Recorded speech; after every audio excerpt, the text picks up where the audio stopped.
Okay, is it Sila Thilke? I'm sure I'm saying this wrong. Okay. Yeah, come on up. Thanks. Sila. If you could just put your name on the record for us again and your affiliation, please. Sila Thilke. Okay. Go ahead, Sila. If I may, through the chair, Senator Olson, again, explain a little on these numbers that you got. And I kind of personally refute these numbers. And what I see these numbers are on the Marine Unit top 3 earners page is a reflection of our current recruitment problems at AMHS. And I'm a IBU member.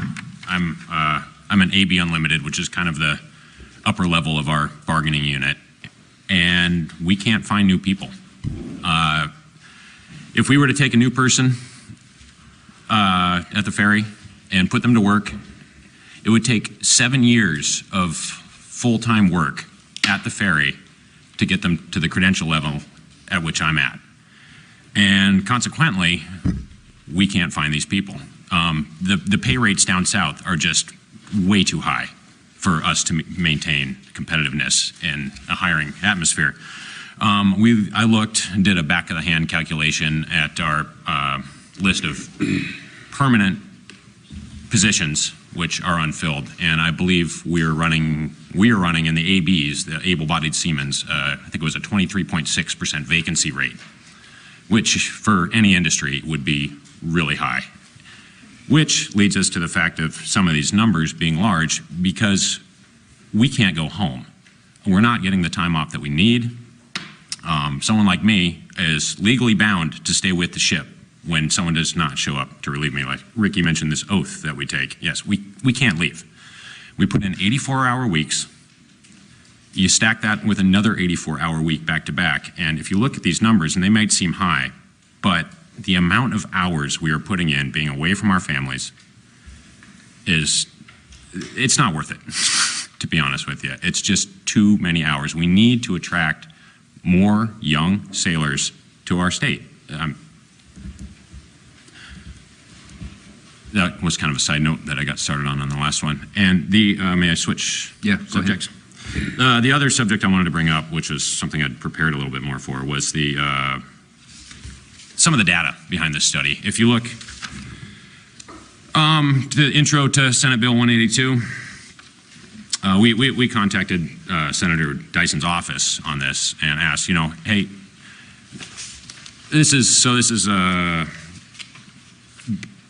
in the intro to the bill, it says based on a difference in the cost of living outside of the state and the cost of living in the state. And we said, hey, if this is true, where's the data? And they claimed to have used a report by the McDowell Group out of Anchorage called the Alaska Geographic Differential Study.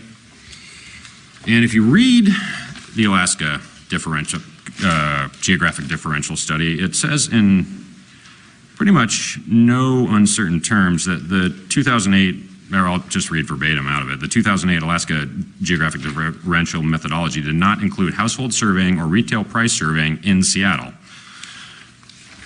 So I guess what I'm saying is the data they're using for this bill, a bill which is about the cost of living difference between the state of Alaska and Seattle, or Anchorage and Seattle, the data are using this to back this up is a report based on a whole different subject.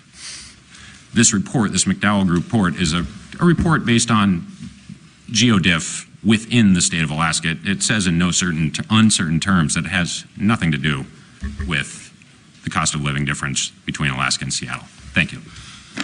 Okay, very good. Thanks. Is there a question, Senator Olson?